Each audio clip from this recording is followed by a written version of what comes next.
We just dodged a bullet. We dodged a bullet this year. The Liquor Control Board went out to take over medical marijuana. We saw what they wanted. They wanted to cut our medication by 80%. They wanted to cut our plants by 80%. They wanted to take away our access to the doctors, the only doctors that will write authorizations for us to make sure, to make absolutely positive that you couldn't be a legal patient in this state. They wanted to force us to go to our primary care physician. If you're a veteran in the state of Washington, who's your primary care physician? That's the Veterans Administration. And you would have been screwed. You would have not been legal in the state of Washington anymore. We've proven something, however. We've proven we do not have to compromise to win. I am done compromising on patients' rights in this state. We don't want an affirmative defense anymore.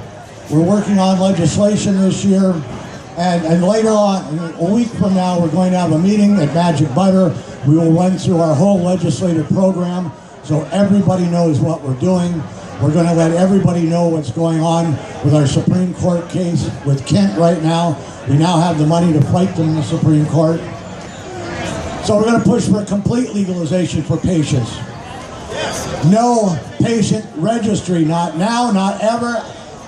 We are not going to compromise on patients' rights this year.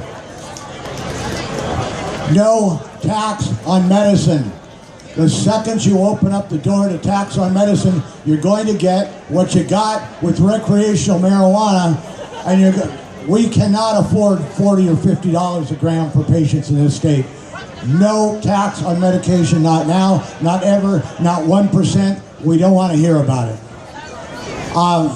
The only way we're going to do that is to pass new laws so that we are actually regulated in the state of Washington, and that will not include the Liquor Control Board whatsoever.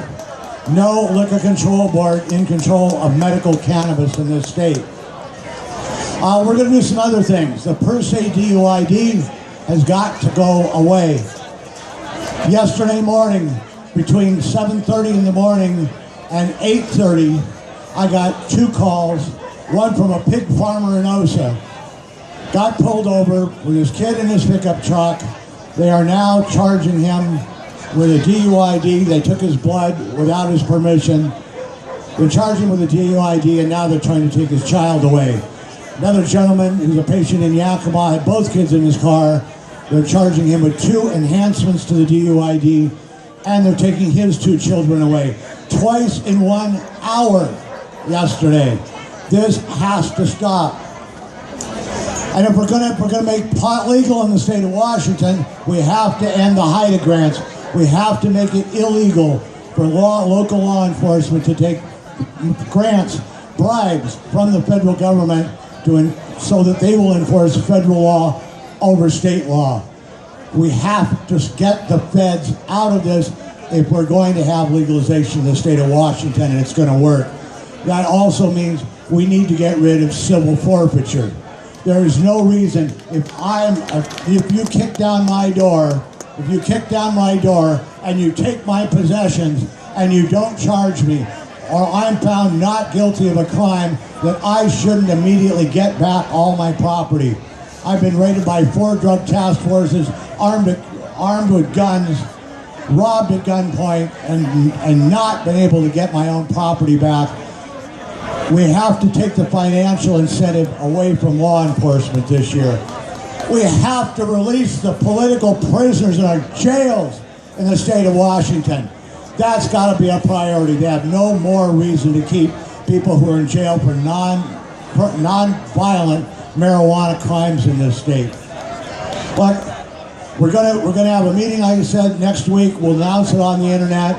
We'll go through our whole legislative program this year. But one thing that is not on our agenda is compromising patient rights. We want more rights for patients in the state of Washington this coming year. We want the same rights for you using marijuana as everyone else has for every other prescription drug in the state of Washington. We want equal rights for a change. There's no reason you should get fired because you have THC in your system.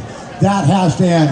We have to keep the CPS away from our children. We should not have to be fighting to get our kids back because we're legal medical cannabis patients. But we're going to need everybody's help to do it. I look forward to seeing everybody in a week from now. Thank you. Woo! Woo! Thank you, Steve Sarich, for everything you've done. Where's Amy?